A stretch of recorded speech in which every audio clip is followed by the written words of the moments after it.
Hello student, welcome to my channel. আজকে আমরা শুরু করব সাতটা বইয়ের এমসিকিউ সমাধান নিউটনের গতিসূত্র অধ্যায়ের পার্ট 2। এর আগে পার্ট 1 আপলোড করা হয়েছে, তোমরা সেই ভিডিওটি দেখো। তাছাড়া নিউটনের গতিসূত্র অধ্যায় থেকে থিওরিগুলো করানো আছে, তোমরা সেগুলি দেখো, তাহলে এমসিকিউগুলো সহজেই বুঝতে পারবে। চলো কথা না বাড়িয়ে আমরা শুরু করি আজকের ক্লাস। আজকে আমরা শুরু করব কোশ্চেন নম্বর 11 থেকে। 11 নম্বর কোশ্চেনে কী বলা হয়েছে, একটি মসৃণ হালকা কপিকলে একটি হালকা সুতোর সাহায্যে M1 ও M2 ভর বিশিষ্ট দুটি ব্লক উল্লম্বভাবে ঝোলানো আছে। দুটি যদি সংস্থাটির ত্বরণ G/8 হয় তবে M1:M2 কত হবে, তাই না? একটি মসৃণ কপিকলের মধ্যে ধরলাম এই কপিকল সি এর মধ্যে M1 ও M2 ভর বিশিষ্ট দুটি বস্তু ঝুলানো আছে। যদিও এখানে দেওয়া নেই যে কোনটি বেশি, আমরা ধরে নিলাম M1 বেশি M2 কম হবে। এর ফ্রি বডি ডায়াগ্রামগুলোর সাহায্যে M1 ও M2 এর অনুপাত কত তা বের করতে হবে। ধরি M1 ও M1 greater than M2, C কপিকলের সাহায্যে এরা ঝুলানো আছে। M1 বস্তু এ ত্বরণে, ধরে নিলাম ওজনের যা ডিফারেন্স হবে তার জন্য ত্বরণ সৃষ্টি হবে, এই ত্বরণটা হলো এ। তাহলে যদি M1 বস্তু ওজন বেশি হয় তাহলে এর ওজন M1G কাজ করবে নিচের দিকে, M2 বস্তুর ওজনও কাজ করবে নিচের দিকে, আর সুতোর টান যে টি সেটা কাজ করবে উপরের দিকে, দুটোতেই উপরের দিকে। কারণ আমি বলেছিলাম যে সুতোর টান সবসময় যে বিন্দু থেকে আমরা দেখব তার উপরে তীর মারতে হবে। তাহলে এদিকে তীরটা হবে এদিকে, এদিকেও তীরটা হবে এদিকে, তাহলে সুতোর টান হলো উপরের দিকে দুটোতেই। কিন্তু M1 ওজন বেশি, তাই এ ত্বরণটা M1 বস্তুর ক্ষেত্রে হবে নিচের দিকে এবং M2 বস্তুর ক্ষেত্রে হবে উপরের দিকে। এটাই লেখা আছে, M1 বস্তু এ ত্বরণের নিচে নামছে ও M2 বস্তু এ ত্বরণে উপরে উঠছে। আর আমাদের দেওয়া ছিল এ যে ত্বরণের মান G/8। এবার যদি আমরা এর ফ্রি বডি ডায়াগ্রাম করে ত্বরণের হিসাব করি তাহলে আমরা দেখতে পাবো যে M1 বস্তুর জন্য কি পাবো, দেখছি M1 বস্তুতে ত্বরণ কি নিচের দিকে, তার মানে M1G - T, টানটা এখানে কম, সেটাই হলো M1A, তাই তো? তাহলে টিটা এদিকে নিয়ে গেলাম, তাহলে কি থাকছে M1G - M1A = T। এটাকে নাম দিলাম আমরা 1 নম্বর। আচ্ছা, এটাকে সোজা করে লিখছি T = M1G - M1A, এটাকে নাম দিলাম আমি 1 নম্বর।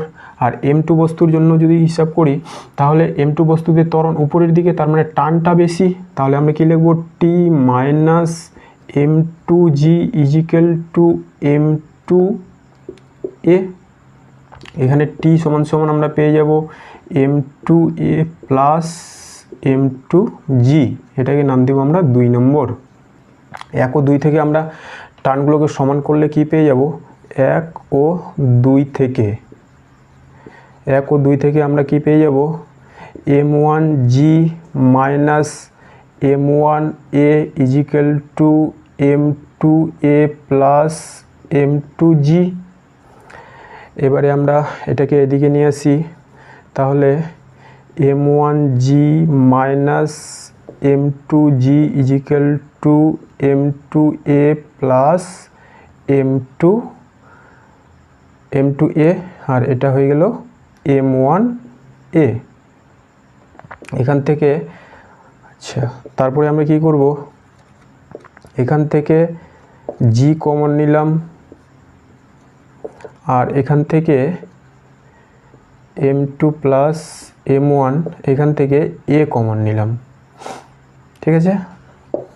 এরপরে আমরা কি করছি, M1 - M2G = M2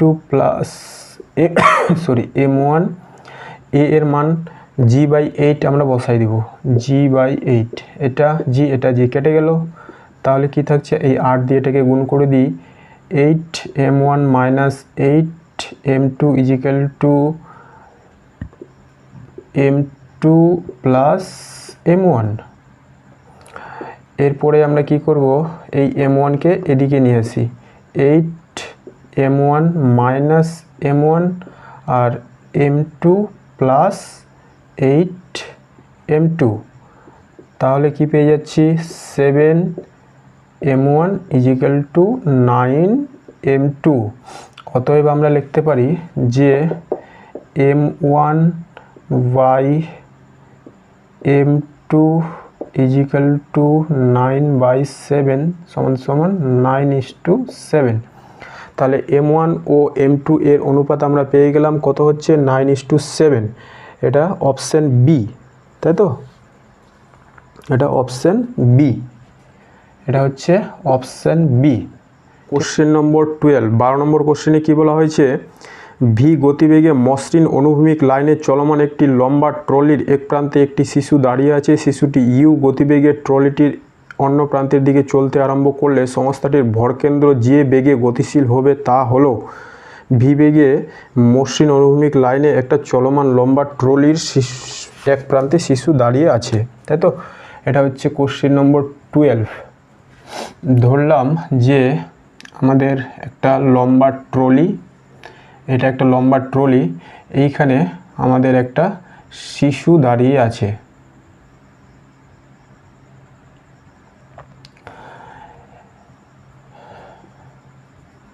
এইটা হলো আমাদের শিশু, সে দাঁড়িয়ে আছে।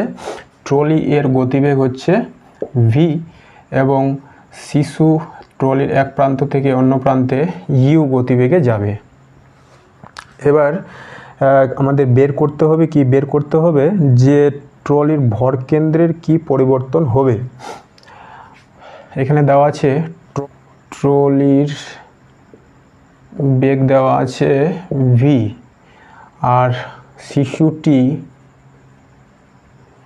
শিশুটি ইউ বেগে ট্রলির এক প্রান্ত থেকে অন্য প্রান্তে চলতে শুরু করলো। তাহলে দেখো, শিশুটি যদি চলতে শুরু করে, সে কিন্তু ট্রলির উপর বাইরে থেকে কোনো বল প্রয়োগ করছে না। তাহলে লিখবো আমরা যেহেতু ট্রলির উপর বাইরে থেকে কোনো বল প্রযুক্ত হচ্ছে না, তাই ট্রলির বেগের কোনো পরিবর্তন হবে না। অতএব ট্রলির ভর কেন্দ্রের বেগ হবে ভি, এটা অপশান বি। ঠিক আছে, 12 নম্বরের অপশান বি। এরপরে আমরা দেখব কোশ্চেন নম্বর 13। একটি সুষম সমসত্ব রডের দৈর্ঘ্য এল, ভর এম, একে অনুভূমিক তলে রেখে দুই প্রান্তে F1 ও F2 বল দিয়ে বিপরীত দিকে টানা হলো। এক্স প্রান্ত থেকে এল দূরত্বের প্রস্থচ্ছেদের টান কত আমাদের হিসাব করতে হবে। চিত্রটা আমি এঁকে রেখেছি। এটা ছিল এল দৈর্ঘ্যের একটা রড, এটা এক্স প্রান্ত, এটা ওয়াই প্রান্ত। এক প্রান্তে F1 বল, অপর প্রান্তে F2 বল প্রয়োগ করা হচ্ছে। আমরা ধরে নেব F2 greater than F1, F2 বল বেশি। এবার এক্স প্রান্ত থেকে এল দূরত্বে আমি একটা বিন্দু নিলাম পি। এই পি বিন্দুতে টানের মান আমাদের বের করতে হবে, তাই তো। তাহলে দেখো, রডের দৈর্ঘ্য এল, রডের ভর এম দেওয়া আছে, তাহলে একক দৈর্ঘ্যের ভর হয়ে যাবে M/L। তাহলে এই যে এল অংশ, এই এল অংশের ভর হয়ে যাবে M/L ইন্টু এল। এরপরে আমরা কি করব, যে সংস্থাটার মধ্যে F2 F1 বল প্রযুক্ত হচ্ছে, তাহলে ধরে নিব সংস্থাটার ত্বরণ হলো এ। তাহলে পুরো সংস্থার ত্বরণ এ সমান সমান কী হবে, পুরো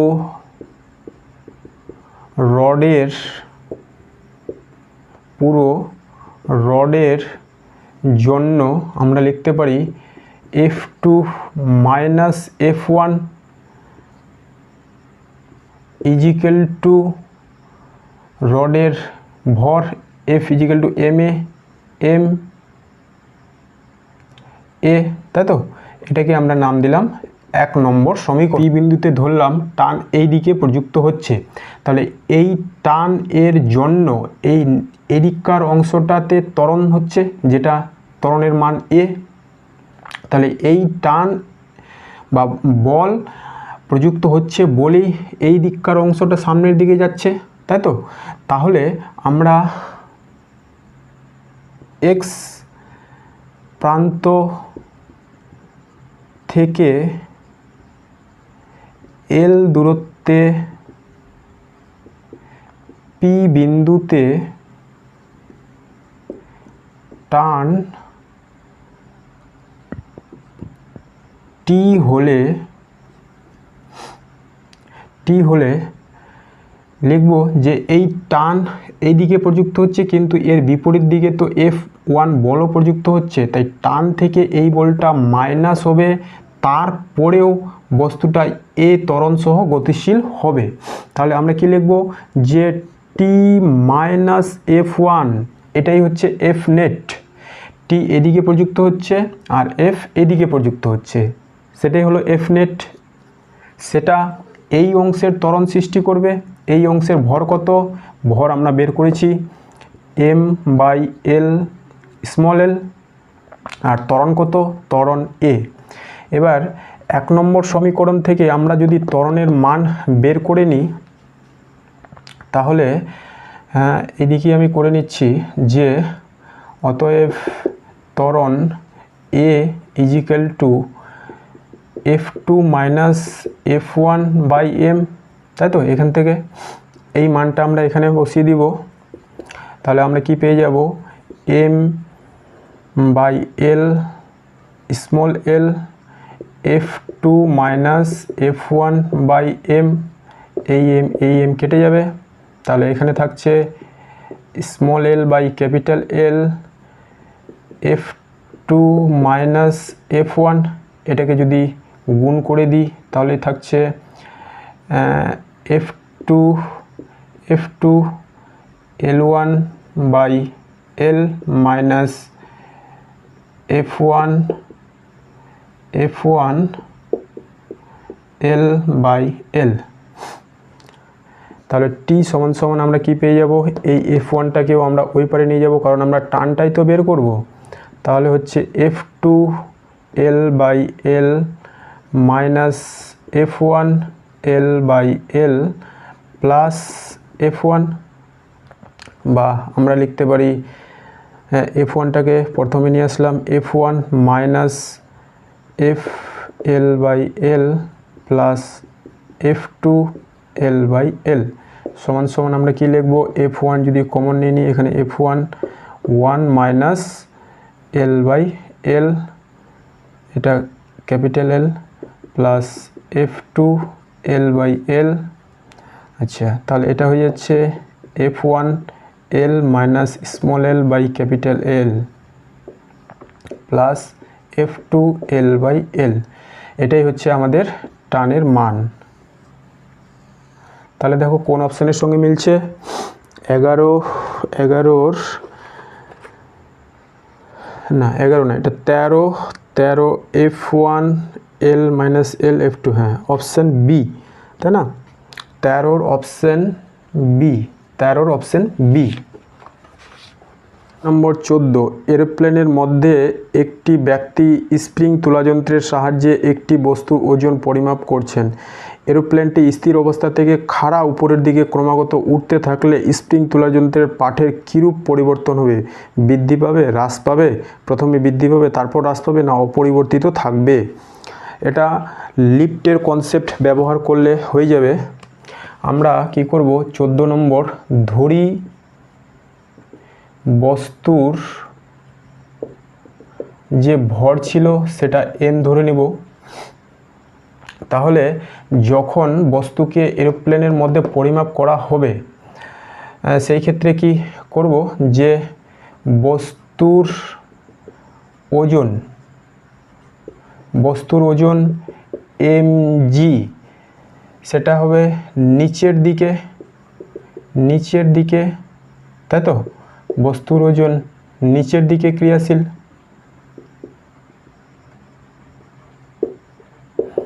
তাহলে এরোপ্লেন অথবা যেটা আমরা লিফট বলতে পারি, তাহলে এরোপ্লেন কি করবে?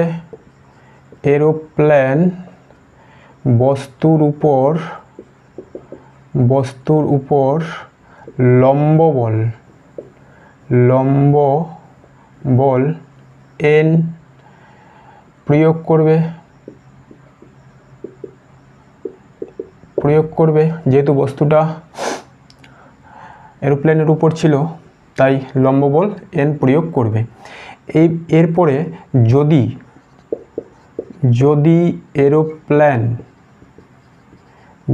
এরোপ্লেন ত্বরণে উপরে উঠতে থাকে তবে আমরা বলতে পারি যে এই যে n নিশ্চয়ই mg থেকে বেশি, তাই বস্তুটাও F = ma ফর্মুলা ব্যবহার করলে, হ্যাঁ, n mg, n উপরের দিকে কাজ করছে, mg নিচের দিকে কাজ করছে। এর যে নেট ফোর্স তার জন্যই আমরা কি পাবো? ত্বরণ পাবো F = ma ফর্মুলা ব্যবহার করলে। এরপরে তাহলে আমরা কি পেয়ে যাচ্ছি? প্রতিক্রিয়া বল যে na, যার জন্যই বস্তু তার নিজের ওজন অনুভব করতে পারে, ma plus mg plus a। তাহলে দেখতে পাচ্ছি যে প্রতিক্রিয়া বল এই ক্ষেত্রে বৃদ্ধি পাচ্ছে। তাই এরোপ্লেনের মধ্যে বা লিফটের মধ্যে যখন বস্তু ত্বরণ সহ উপরের দিকে উঠতে থাকে প্রতিক্রিয়া বল বৃদ্ধি পায়, তাই বস্তুর ওজনও বৃদ্ধি পাবে। কী হারে বৃদ্ধি পাবে? যে হারে ত্বরণ সহ গতিশীল হবে সেই হারে বৃদ্ধি পাবে। এখন কথাটা হচ্ছে এরোপ্লেনটা উপরে উঠতেই থাকছে, সেই ক্ষেত্রে আমরা জানি জি এর মান কি হয়? জি এর মান যত উপরে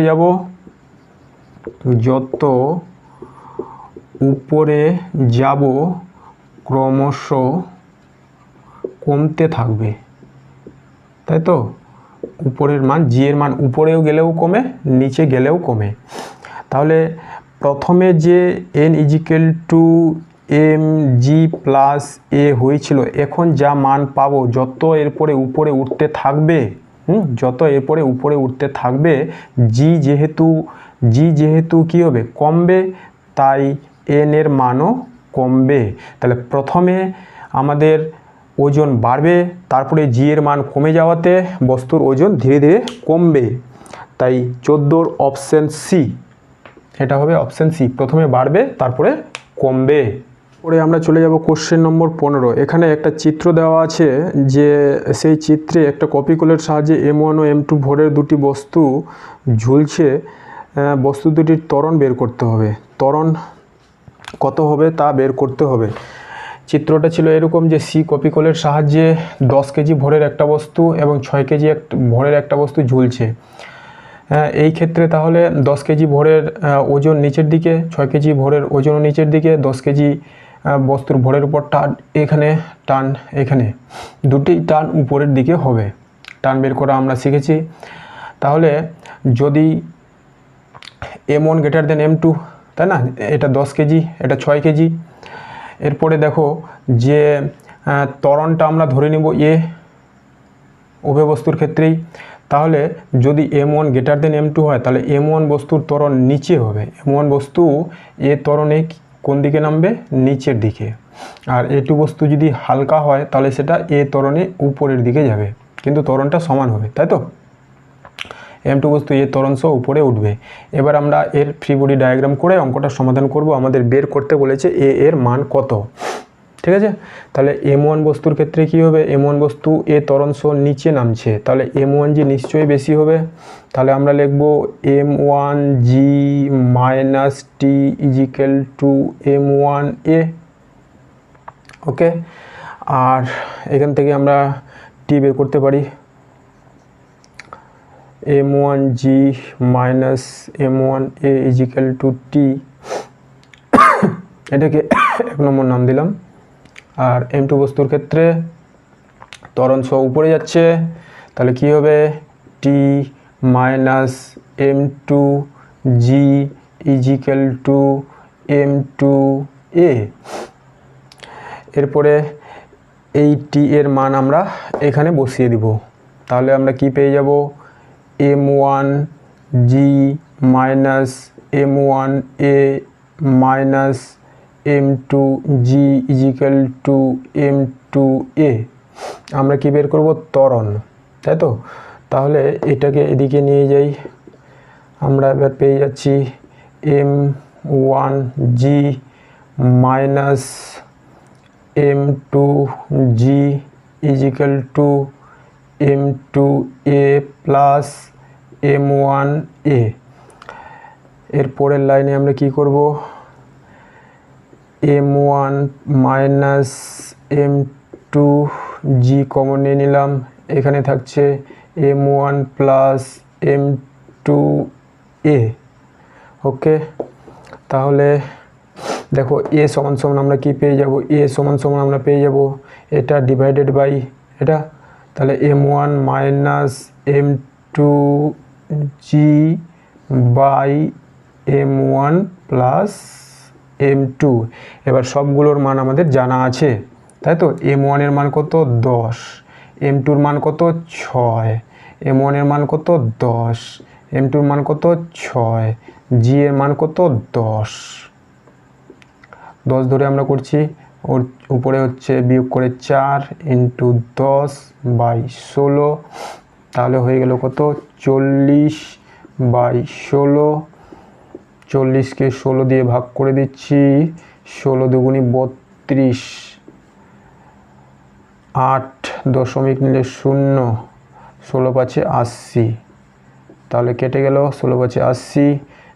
আমরা ত্বরণের মান পেয়ে গেলাম, তাহলে A সমান সমান কত পাচ্ছি, 2.5 মিটার পার সেকেন্ড স্কোয়ার।